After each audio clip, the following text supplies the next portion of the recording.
Welcome back to Book of Shadows. Things are getting slightly ominous. That's part of the title. Anyway. I'll see you guys later then. Bye. Bye-bye. See ya. Take care. Give it everything you've got tomorrow. I will. I quickly packed up my things and rushed out of the classroom. It was already about 5. It was getting dark out, but if Kana's story was to be believed, I had until 7 before anything bad might happen. As I continued wending my way down the corridor, I just kept telling myself there's nothing to be afraid of. Even so, it felt like it took an extra long time to reach the shoe lockers. Man, I'm such a scaredy cat.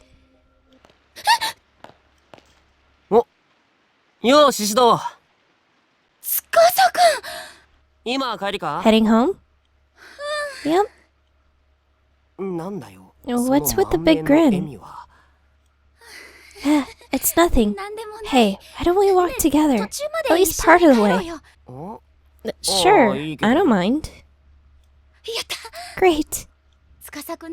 When I looked at Tsukasa's face, my fear vanished. If for but a moment. These are the times when it's really nice to have boys around, I thought. I felt that as long as he was by my side, nothing bad could happen. It didn't hurt that I had a crush on him, of course. The rain had let up since that morning, though it was still coming down. The two of us walked side by side, umbrellas held high. Tsukasa was talking and laughing excitedly the whole time, whereas I probably came off as preoccupied. I'm sure it was awkward. A vague sense of fear flickered inside me, and it was making me extraordinarily self-conscious. I'm certain it must have been reflected in my behavior.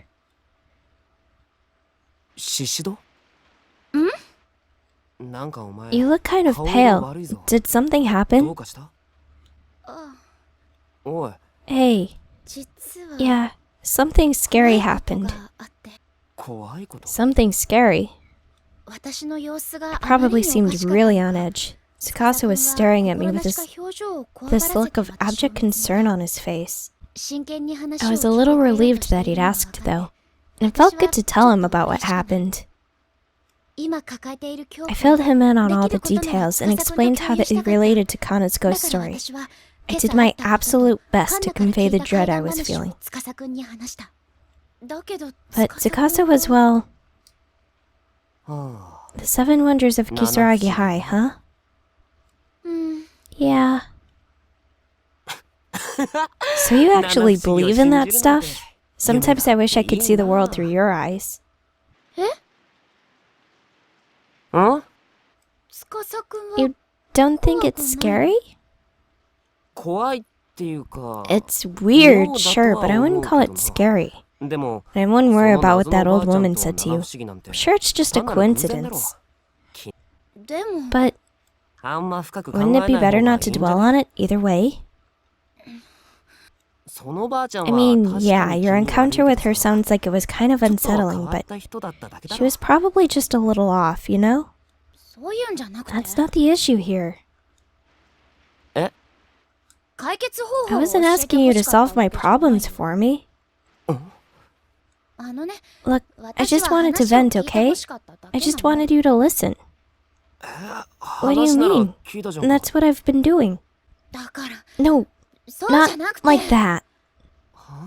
I don't get it. Are you angry about something? Guys always do this. It varies from person to person, of course, but guys invariably jump right into looking for solutions to your problem, or giving you advice on what to do. As a result, girls often can't be totally honest with them, or don't want to be at any rate, and are forced to just bottle up their feelings. I have both had that happen and been the cause of that. Whoops. I only wanted Tsukasa to share in some of my fears. If he were scared with me, that would have been enough. I didn't realize that when Tsukasa telling me not to worry was his way of showing concern. I just thought he was brushing me off. And frankly, that annoyed me. My mind flashed back over and over to the face, the eyes, and the hoarse voice of that old woman. Amplified and distorted by the ghost story, these images gradually darkened my mood. Maybe I was traumatized by the events I just experienced. Or maybe I was just frustrated and needed to lash out. I don't know. But for the first time ever, things had become decidedly uncomfortable between the two of us. Okay, well, this is me. Oh. Shishido. He called out my name as I briskly walked away. I didn't really know why I was so angry or confused, but I did notice that his voice was tinged with concern. If anything should happen, feel free to contact me. I considered turning back for a second, but changed my mind and pushed forward in a huff, leaving him behind.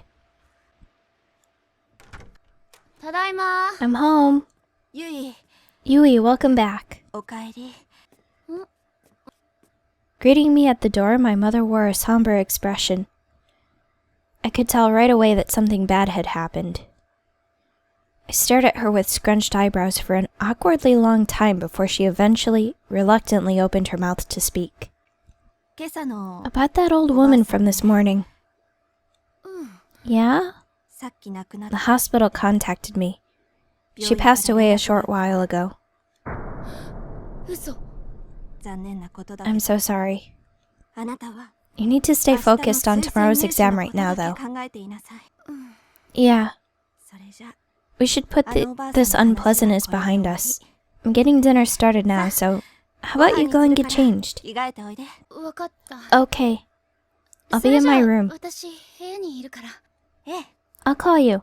I watched my mom work her way back into the kitchen, then wriggled out of my shoes. My mood had darkened even more. Tsukasa's attitude was bad enough, but for that old woman to have died? Returning to my room, I couldn't muster the energy to do anything but collapse into my chair and sprawl out on the desk.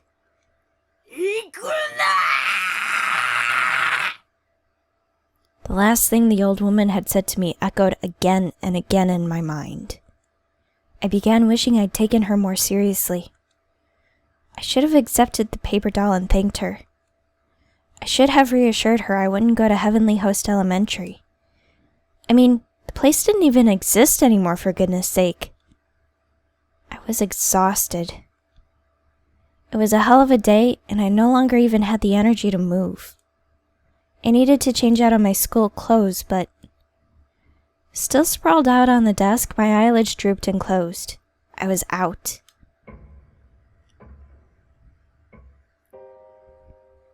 I awoke with a start. The air in my room had gotten notably colder. I was shivering. I must have fallen asleep. Rubbing my eyes, I glanced at the clock. The needles indicated it was 6:45. It's already this late? It was black outside my window, streaked with lines from the still pouring rain. Sure hope it's sunny tomorrow. Sunny, for my exam. The weight of what the next day held for me came rushing into my mind.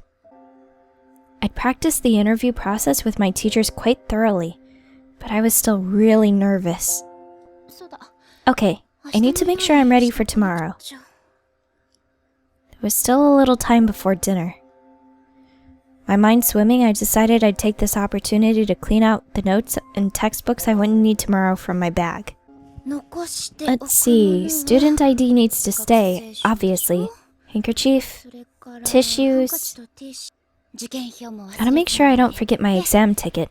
Oh, and my pen case. Huh? Where's my pen case? Did I leave it at school? My face suddenly went pale. Really, I shouldn't have been too concerned over writing implements. We had tons at home. But but that case held the pencil that Tsukasa had given me for guaranteed success on my exam. I have to go get it. Hey Mom, I forgot something at school, so I'm going to run back for a sec. What? But dinner's almost ready. That's okay. I'll come right home. Alright. It's still raining though, so be careful. I will. That pencil was the one thing I absolutely needed to bring with me to the test. And so, without much hesitation, I ran back down the road to school. I was sprinting as close to full speed as I could get without slipping in the downpour. All the while, the numbers on my bedroom clock ran through my head. 6:45. And if Kana's story was to be believed, Yoshie haunted the school building at 7.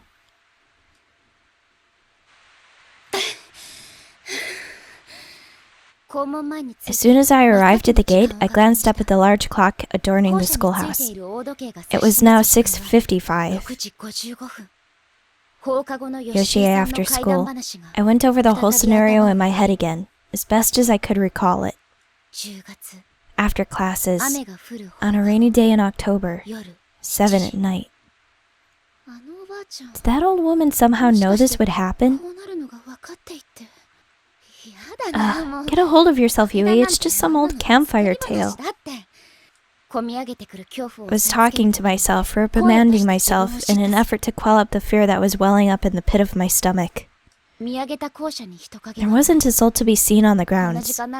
By this time, the students had all gone home. I wondered if any teachers were still even around. Fortunately, the lights were all still on, and it was bright enough that I felt confident I could make it to the classroom without freaking out.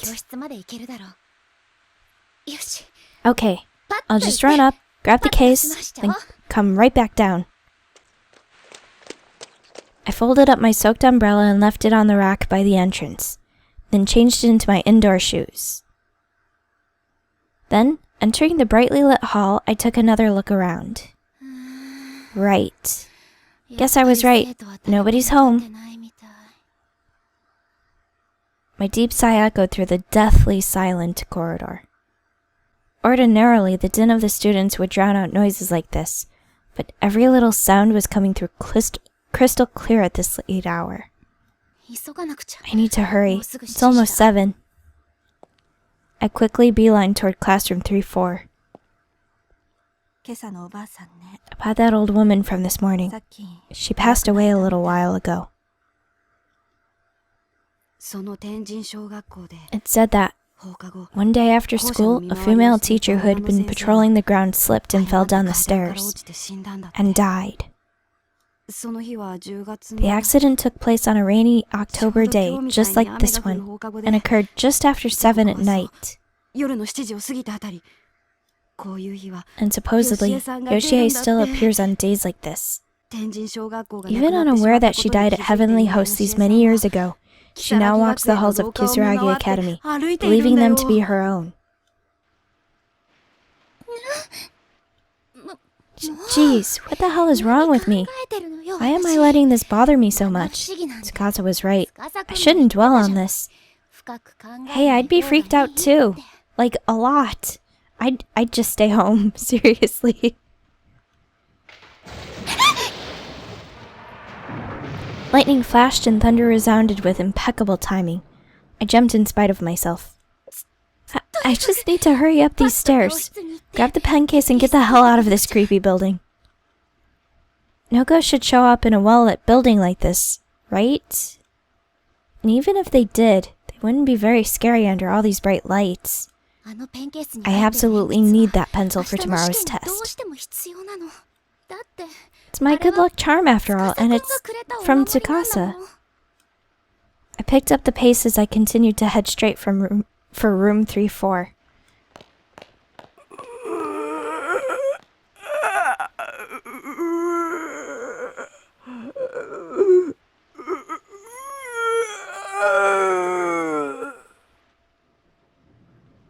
The middle school is already pitch black. I guess there really is no one else around right now. And this hallway feels longer today than it ever has before. Was it always like this? Can't imagine I'd ever been on time if it were.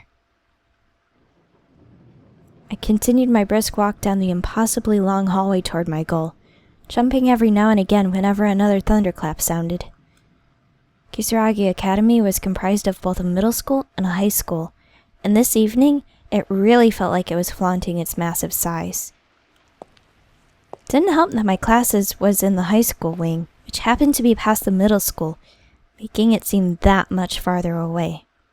When a building that's usually so full of life goes completely quiet, it becomes such a lonely place. I swear I can hear every drop of rain. I was focusing on the scant few sounds around me as I paced down that long, lonely corridor. Then all of a sudden, I heard a faint noise, as of someone playing an organ. That was just my imagination, right? I mean, it had to be. There's no way anyone would still be here practicing, right? I took a deep breath, trying to calm my nerves. It was probably the sounds of the rain, wind, and thunder mixing together. It just sounded like an organ after all. I was convinced. I kept walking. But then, I heard the same noise again, this time much more clearly. It was unmistakable. No way. I was paralyzed with fear.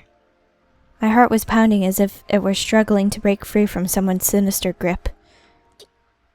It's probably just some devoted member of the band. Their teacher who's working late. I'm just being stupid.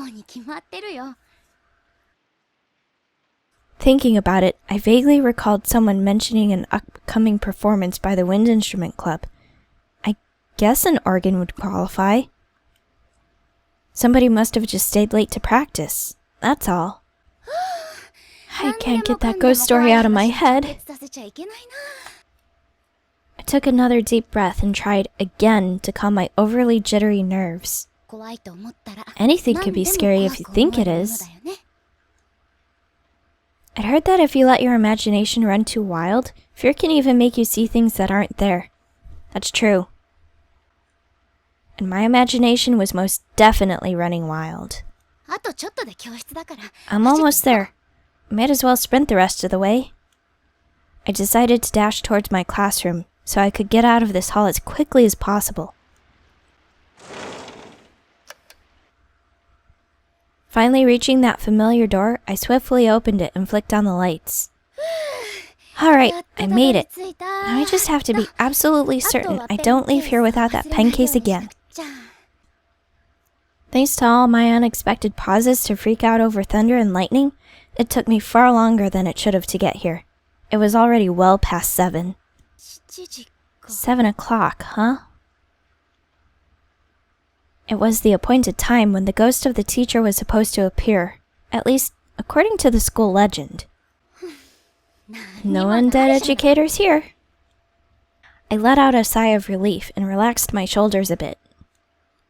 The lights were on both inside the classroom and out in the hallway. Sure, it was still dead silent, but the fear I'd been feeling had completely melted away. Your fear dissipated, but mine's like, yeah, there's nothing to be afraid of. The 7 wonders aren't real. I grabbed the pen case I'd come back for and shoved it into my pocket. Okay, mission accomplished. With my long ordeal behind me, more or less, I looked around the classroom and let out another sigh. I'd only ever known this classroom when it was bustling with activity, and thus found its eerie silence and utter stillness to be oddly fascinating. Such a strange feeling, being alone in a classroom like this. I got the idea in my head to try doing something I normally wouldn't be able to, like standing at the teacher's podium and writing on the blackboard. Chances like this don't come around too often, after all. To me, the area behind the podium, from which teachers conduct their lessons, was like a sacred space. I dreamed of standing there myself one day, and could hardly resist its pull when presented with a rare opportunity like this. Well, no one's looking. With my classmates, this would seem like such a silly, stupid dilemma. But that didn't change the way I felt at this moment. Should I? Or shouldn't I? We'll decide next time.